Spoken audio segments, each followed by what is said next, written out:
Principal Matters Podcast, episode 470. Hi, friends. This is Will Parker, host of Principal Matters, the School Leaders Podcast, where each week we bring you inspiring, innovative, and imaginative ideas. And I'm back with my co-host, Dr. Jen Schwanke. And Jen, before we jump into this week's conversation with a good friend, Tim Villegas, he's a podcaster, but also a director at Think Inclusive, which is an organization completely committed to how to include, especially students with learning disabilities, into inclusive classroom settings. So you're going to love this conversation with Tim. But before we do that, we want to do a Q&A. Right before we started recording this, I was just talking about the fact that sometimes people, when I meet them who listen to our show, will ask, how do you and Jen do this? And so I'll just, here we go. I'll just open the books. Jen and I typically record twice a month. We open up a document. We'll put in 4 or 5 areas that we want to have discussions over, and we record in batches.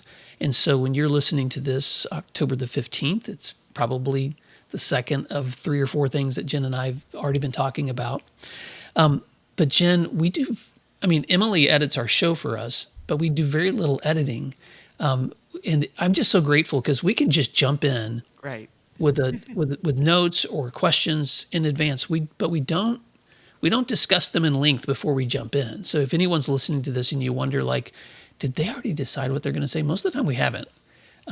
We've decided what topics we're going to talk about. So I just have to say this out loud, how much I enjoy doing this together. Well, it is so much fun. And I know people who have podcasted before, and they say it's really tough to get in a rhythm with their co-host.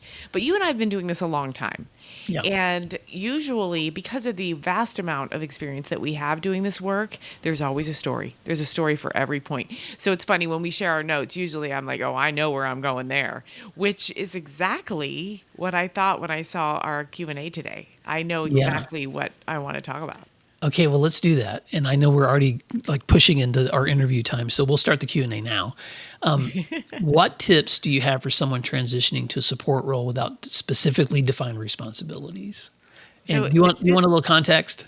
Well, yeah, this is a great question, though. Okay, this could be a whole Monday Matters. It could be, because we have a lot of listeners who've been with us for a long time, aspiring assistants, principals, some of whom are transitioning into directors, assistant soups, superintendent roles.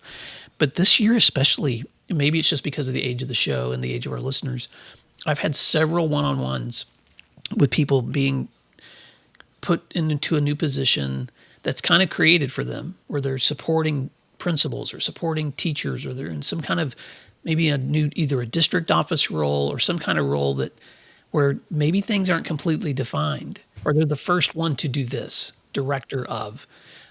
So I've been giving feedback to people, but Jen, I'm curious, because you actually are in a support role that's different from when you were a principal. And I've, of course, worked in a support role, but not at the district level. So what are some tips you'd have for someone that's stepping into that new role that hasn't been completely defined? Right.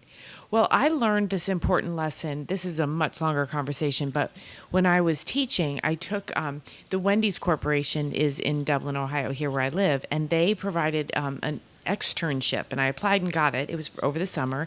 It paid pretty well, so I walked in there, and it took me about 14 seconds to realize somebody's boss's boss's boss had mandated this. No one really wanted me, and no one knew what I was supposed to do.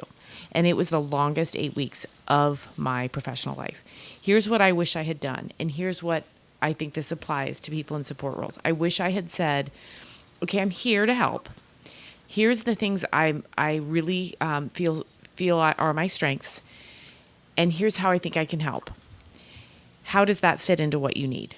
I wish I had been more aggressive about what I thought I was there to do, and see if that fit. And if they said, actually, that's not what we need at all, my answer would have and should have been, okay, well, I can learn.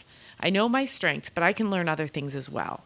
So the bottom line to all this, I think, is communication. Admitting that maybe you don't know how to help, admitting that you know your strengths, but you also are willing to learn, and just starting that conversation rather than spend 6 exhausting silent weeks realizing no one wants you there like I did. Oh, I love that. No, so I think point 1 would be finding out what their expectations are, You're right. In that scenario, you've got someone stepping in who not everybody else was even eager to have in the room. But you're right. The key is to communicate. Ask the questions of what are the most important roles and responsibilities you want me exercising here.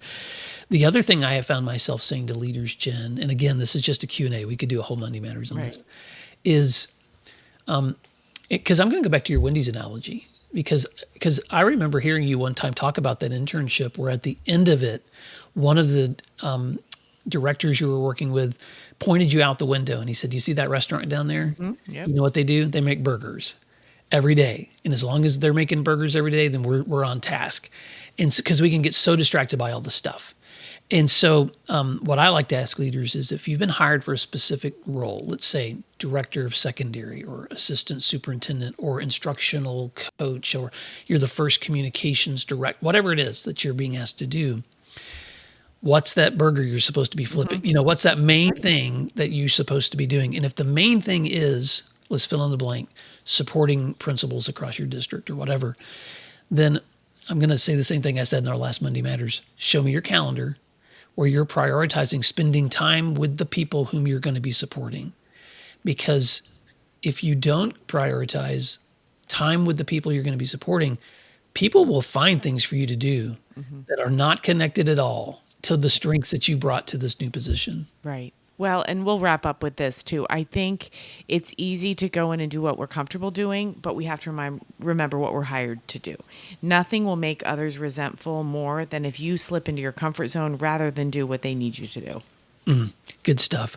All right. If you want to have deeper conversations on that question, reach out to either Jen or me, because Jen, this is a conversation I've had a lot, and I've actually enjoyed having it because it's so fun to see someone step into a new adventure, but then help kind of guide them towards intentional priorities too. Right. So as we wrap up the Q&A, how can listeners stay connected with you and your great content? They can find me at jenschwanke.com. And while there, look for the link to sign up for my newsletter. This comes every Wednesday. It's been super fun. A lot of people are signing up, and we're having some great conversations, just real practical tips for what principals can do to make their work better. And I have loved reading it. And so just a quick tip to listeners, because this happened to me. If you don't see it in your inbox, check your spam folder and get it over there, right? So that it's there. And you can always find today's post and all of our notes at my website at williamdparker.com, and you can sign up there to get this email blast out to you every Wednesday as well. So thank you, Jen, and I know we're going to enjoy this conversation today with Tim Villegas. Let's take a moment to thank our sponsors, and then we'll be right back. Why is IXL used in 95 of the top 100 U.S. school districts? Because it works. Research across 45 states shows that IXL schools outperform other schools on state tests. With IXL, you get a personalized online learning and teaching solution that helps you improve achievement, empower teachers, track progress, and more. This one platform for K-12 helps teachers accomplish what normally would require dozens of other tools. For example, as students practice skills, IXL automatically adapts to ensure each learner is always supported and challenged at the right level. IXL also provides every student with a personalized learning plan to help them close knowledge gaps effectively. One of my favorite things about IXL is their personalized test prep tool. For exams like the SAT and ACT, IXL will analyze a student's most recent score and generate a custom list of skills to help them boost their scores. If you want to take the load off your teachers so they can do their best work, IXL can help. Learn more at IXL.com/PM. You're listening to Principal Matters, the School Leaders Podcast. Hi, friends. This is Will Parker, host of Principal Matters, the School Leaders Podcast, where each week we bring you inspiring, innovative, and imaginative ideas for your own school leadership. And this week, I'm bringing back a special guest, Tim Villegas, to talk about staying committed to inclusivity. Tim Villegas is Director of Communication for Maryland Coalition for Inclusive Education and the founder of Think Inclusive, which is the blog, podcast, and social media handle for MCIE. He has 16 years experience in public education as a teacher and district support specialist, and he focuses now on how media and communications can promote inclusive education for all learners. You can go back and hear the first time he was on our show at episode 406, but welcome back, Tim. Why don't you fill in the gaps on that intro and tell listeners something they may be surprised since the last time they met you? Oh, thanks for having me back, Will. It's always a pleasure to speak with you, and there's so much to talk about with regards to inclusion and inclusivity. So, filling in the gaps, I'm not exactly sure, what would be relevant. I will say that it's this in August of 2025. Uh, I'll be starting my sixth year with MCIE, which Oh, is wild to think about because I never really thought I'd be in a communications role, and so I'm very fortunate to be doing what I'm doing and have a great job and get to talk to fantastic people like you and then and host my own podcast. So it's amazing. well, congratulations. And we'll point people to your podcast and all your resources at the end of today's show. You're coming to me from Atlanta today, and I'm sitting in Tulsa, Oklahoma. We're going to be recording this close to the end of a school year, but sharing it at the beginning of a new school year. So this will come out sometime in October. And I have a feeling by the time this comes live, there will be even more things to talk about than we have right now. But I wanted to bring you back to the show because there's this crazy moment that we're living in now where even the word inclusivity is being questioned. Words like equity and inclusion and diversity. And sometimes when I see the guidance that's come out, and I'm just going to pick specifically on the federal government, about ways that we can and cannot instruct students, I read it and it's nonsensical, Tim, because I can't think of a school that actually can thrive and survive without being diverse and equitable and inclusive. So let's come back to the real meaning of those words and why they still matter. And this is why I brought you on the show. But I wanted to actually ask you to take us back because you posted about this a few weeks back, and I thought, man, this was such a thoughtful post. And you began with a story about a college professor who challenged you on inclusivity. Do you mind talking about that as one of your first experiences? Absolutely. So uh, I'm originally from California, and so when I got my first teaching job as a special education teacher for students on the autism spectrum, the my very first class that I taught, I was still a provisional educator. So I was still going to school to quote unquote clear my credential. And part of my teacher education was I took a behavior support class, and that professor is would I would characterize as a diehard inclusionist, what I would call myself now. And her charge to the students in her class was to create an inclusion plan for a student, especially those students that are in self-contained or segregated environments, like the students that I was teaching. And so I remember telling her, I'm like, this is not going to work. Like, I don't know. I don't know. Have you met my students? Do you understand? Do you understand the needs that they have? They need structure, they need routine, they need a highly specialized curriculum and all this stuff that, I thought that they needed at the time. And she just very graciously said, you know, just follow the process and do the assignment and then let's see what happens. And so the basics of the assignment was that I was to pick a student and try to pick a student that has a high support needs that you would not normally think would be included meaningfully in a general education classroom. Collaborate with that teacher and create a plan for that student to be included. And so I collaborated with a fifth grade teacher, and it was around a social studies lesson of topography maps. And this particular student loved to cut and tear bits of paper, and this was just something that he really enjoyed doing. And so the plan was to have him join the activity of creating the topography maps by actually cutting out cardboard that the students would place on top of each other to create these 3D maps. And and so when we, walked down the hall and entered into the classroom, this is a student, Will, that had some significant behavior challenges. Could be extremely overloaded, just with sensory overload, overstimulation. We just had to be very careful about where we were with this particular student. And he also is non-speaking, had very few ways to communicate what he actually wanted.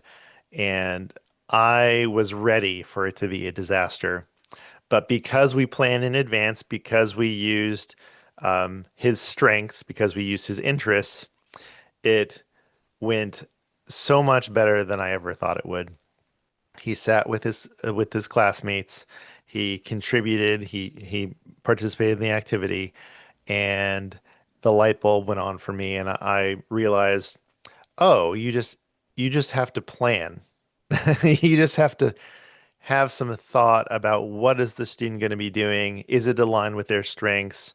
Um, is it meaningful? Does it actually make sense? Like if I was in the back of the room having him color a worksheet, would that have been meaningful? No, that's not something that he would have wanted to do. But because we had a process, because we planned, it was successful. And I love it. that changed me.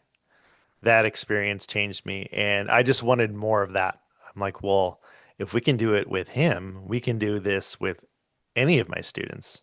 And so that really changed my trajectory with with inclusion.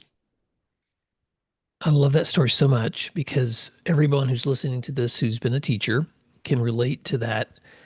I had an assumption about my kids, students, fill in the blank, depending on their characteristics, their needs, their high needs, their testing, whatever, fill in the gaps. And the wisdom in that professor was, well, let's follow the process and see what happens. And instead of putting you in a box, that professor gave you the chance to also experiment to see. And it could have been a disaster in some other way too. But the beauty of that situation, Tim, is that it gave you a light bulb moment and a new lens through which to look at your students moving forward. So stay there for a minute and please be the teacher of teachers, if you don't mind, and especially the listeners to this podcast who are leaders of learning. What lessons would you want to have school leaders keep in mind when they're trying to build communities that where inclusivity still matters? I think one of the big lessons is that learners deserve, especially learners with high support needs, deserve to be included in classrooms and experiencing the curriculum just like everyone else. They are general education students first and foremost.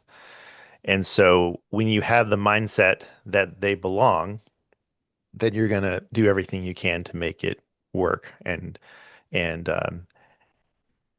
give them give them access, right? Um, and I'm not sure if we've talked about this before, but it's a very common metaphor of like access ramps to buildings and curriculum, right? If you have a disabled person using a wheelchair and all there is stairs into a building, there is no access to that building. But if you have a ramp and you design the building with access in mind for anyone, they can use the ramp and get into the building. Well, as we're building our curriculum, as we're building how we are, how our instruction, our interventions, if we design with every sort of learner in mind, and maybe a particular learner, like the one in the example that I gave, we designed a lesson uh, in order for him to access that lesson. Now he accessed it at a very at an entry point, right? At an entry level point. Like we did not ask him to analyze the topography maps, but we did ask him to participate, and not to say that he couldn't, but that was an entry point. And so how can we design our classrooms and access to curriculum, and keep that in mind and believe that students belong in our schools and our classrooms? I think that is one of the biggest lessons. Okay, so let's sit there because I have a follow-up question for that, which is that if we believe that all students belong, and let's make the assumption that all students have a place in general education settings, if we learn to build the access ramps for their learning into those opportunities, Tim, like let's follow up on that question because I want you to help paint this picture. I've heard so many leaders talk about the initiative Portrait for a Graduate, where they'll try to create in advance the ideal outcome that they want to see for a student when they walked across that stage. And so if you are working with a teacher or a leader who's trying to create a portrait for a graduate where all students belong and all students have access to the most meaningful kind of learning, what kind of vision would you want leaders and educators to keep in mind for even the students with the highest support needs? I think historically we've had this idea that if a student has a high support needs, if we individualize and we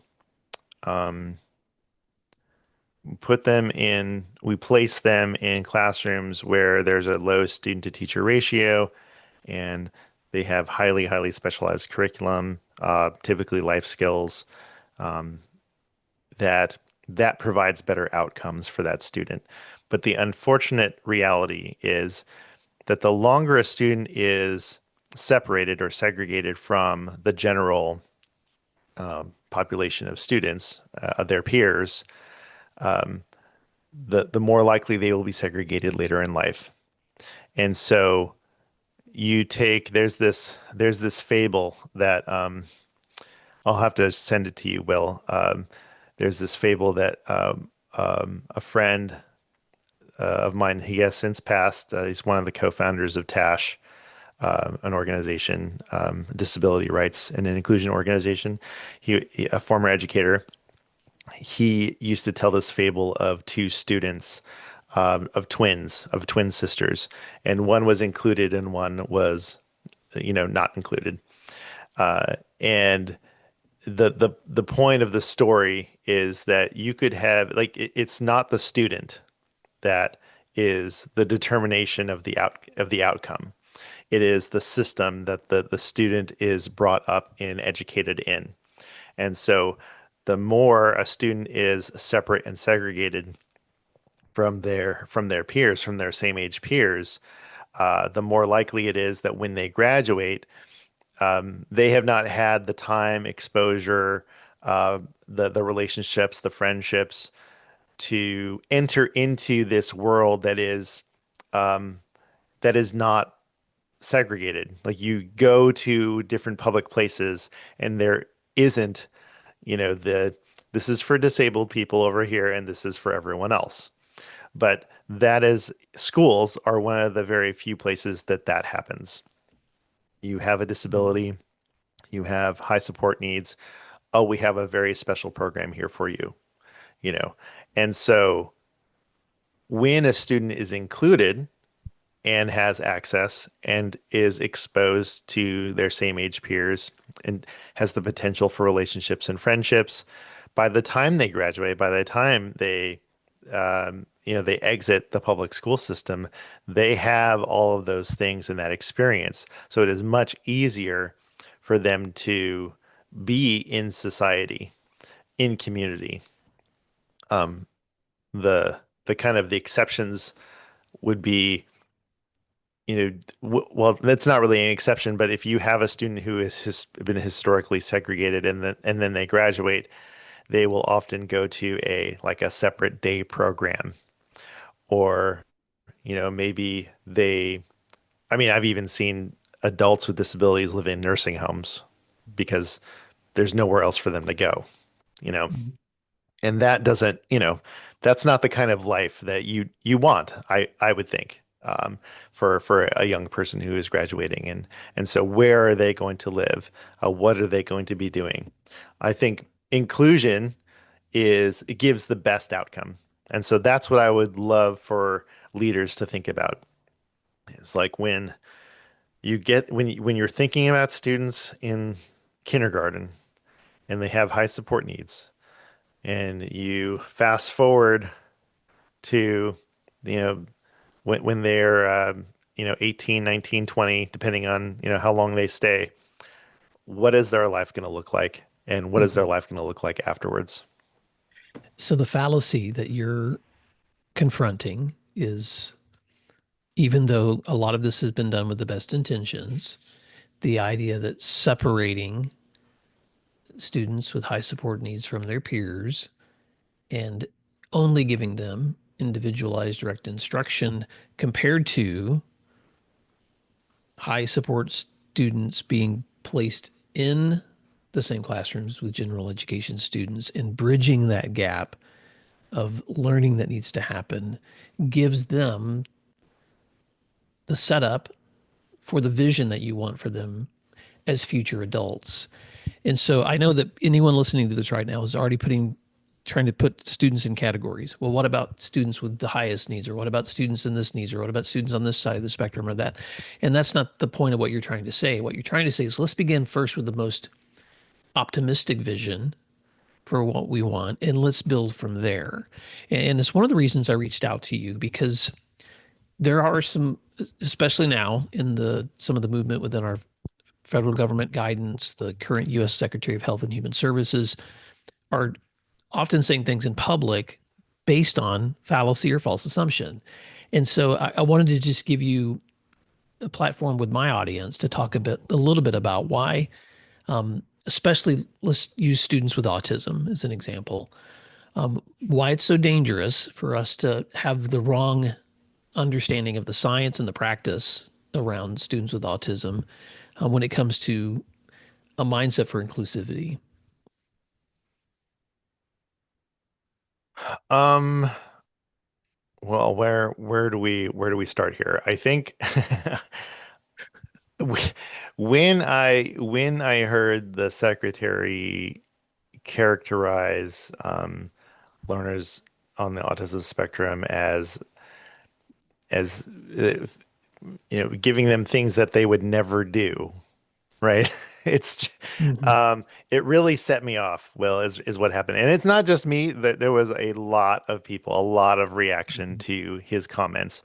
And he tried to walk back some of those comments, and say, well, I wasn't really talking about the kids with low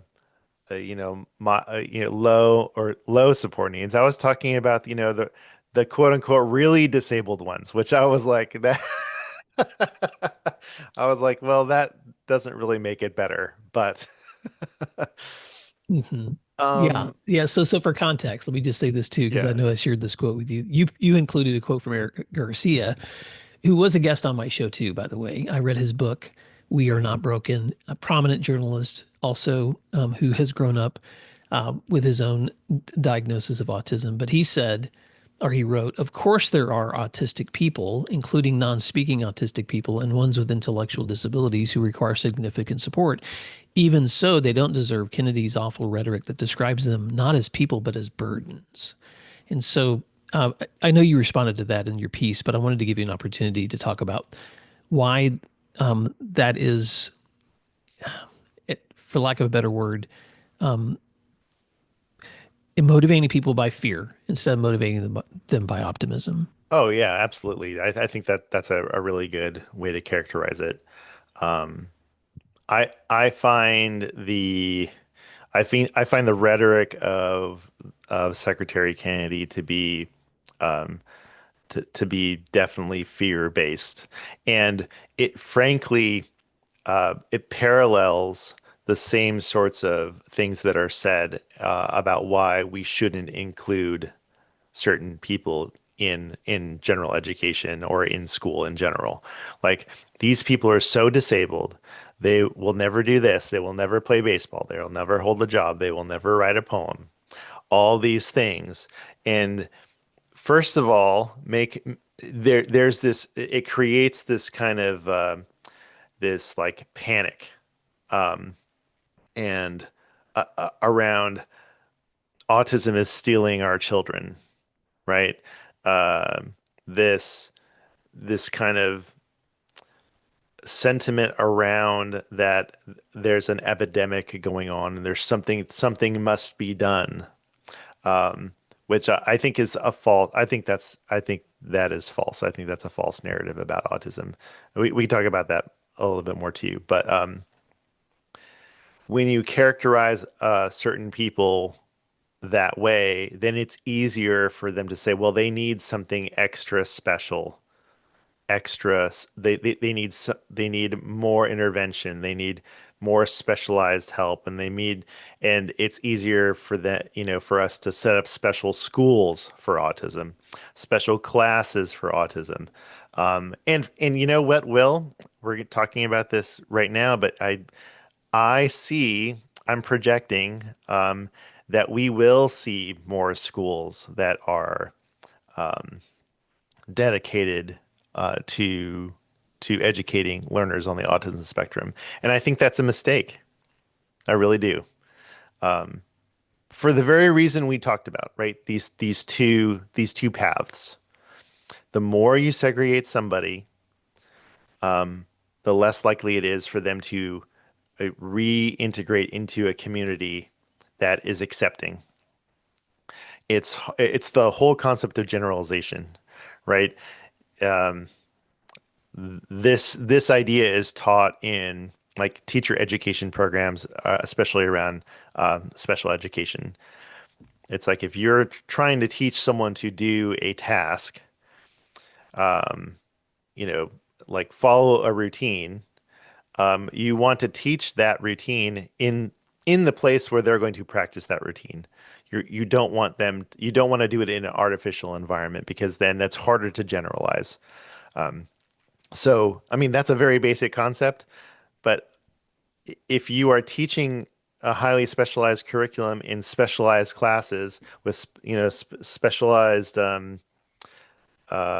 personnel, and then you expect that learner to now live in life where none of that is available, what do you think is going to happen? And so, and it's just it doesn't mimic the way that we learn. We learn best when we learn in natural environments. And so, unfortunately, I think that is we're going to see more of that specialized to charter schools, specialized special schools where it's only, learners with autism, maybe a particular quote unquote severity. I just think that's the wrong approach, but that is what is coming, I believe, and that is, where I believe the Secretary of Health and Human Services and the Department of Education is going. So let me just pause and speak directly to, thank you for that. And let me speak directly to my listeners because I guarantee we've got people listening to this conversation right now that are experiencing inclusivity or not, depending on where they are in rural settings, suburban settings, urban settings, private, charter, public. I mean, so we have schools across all those varieties that listen to the show. And what I don't want listeners to hear us saying is that depending on the place and the geography and the history and the budgets and the resources that you have, that that if the ideal isn't present where you are, then you need to panic or fear or any of those things either.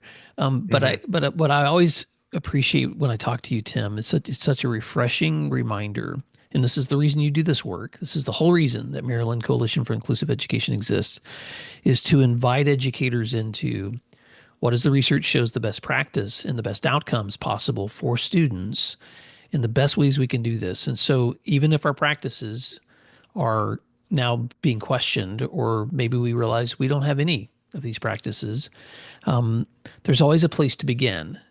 And so, and I know people are across that spectrum of awareness. So if I'm going to invite listeners to go back to the episode we did on 406, if they want to hear you talk about some of those more, let me invite you into this new mindset.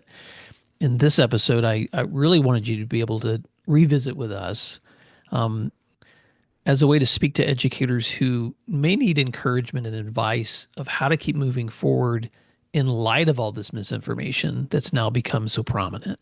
And so do you mind speaking to that? Absolutely. Yes. I think there's a lot of desperation everywhere. Me and Carolyn Teagland, our CEO, spoke with a parent yesterday afternoon, and she is advocating for her child to be included, and the district continues to say that he requires life skills classes and needs to have a different, highly specialized curriculum. Um, and and so she was asking for some advice. And what I tell her and what I try to tell everyone is that you're not always going to be able to change um, your district. Um, the districts that we work with willingly want to participate in systems change.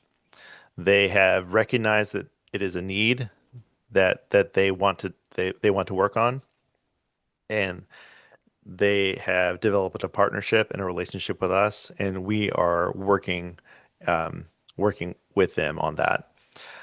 Um, that doesn't always happen, and so where can you focus your attention on to move inclusive education or inclusive practices forward in your own context? And so what I would say is when I worked for a school district and I was trying to make change, I focused on what was in my control, which was my own classroom, developing relationships with general education teachers in my school building, and moving forward with trying to change mindsets in my very, very small, circle of influence. And we saw some progress. It's not the progress that I wanted. And just like for this parent or any other educator or leader out there, sometimes you're not going to make the progress that you want. But does that mean that the progress that you did make, the impact that you did make, doesn't matter? And I would argue that it matters a whole lot to the people that it has impacted. It matters to the educators that you have a relationship with. It matters to the students that you've impacted.